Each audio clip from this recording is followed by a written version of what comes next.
Quand le mercure flirte avec les records, il y a ceux qui se jettent à l'eau et ceux qui plongent dans les entrailles de la Terre.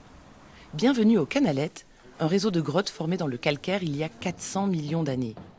Ici, la température n'excède jamais 14 degrés. De quoi même remettre une petite laine. Ça fait beaucoup de bien.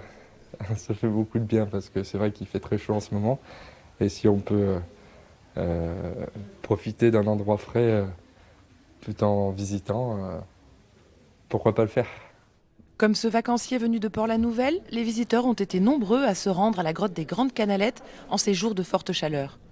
Un soulagement pour l'équipe familiale qui gère le site après 7 mois de fermeture. Ça fait énormément de bien, oui, de retrouver nos visiteurs et de pouvoir ouvrir ce site exceptionnel au public.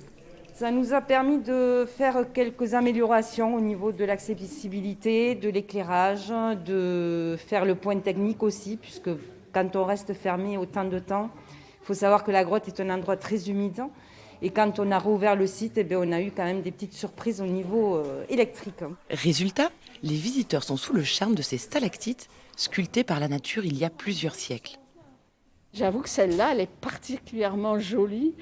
Elle vous laisse un peu essoufflé. Vous retenez votre souffle pour regarder cette beauté. Franchement, c'est splendide, c'est magnifique. Ils ont fait un boulot formidable en général pour rendre ces lieux qu'on ne connaît pas forcément super attractifs et aussi de faire découvrir aux gens tout l'environnement qui est là-dedans, quoi. Ce n'est pas un hasard si ce lieu a été rebaptisé le Versailles souterrain des Pyrénées.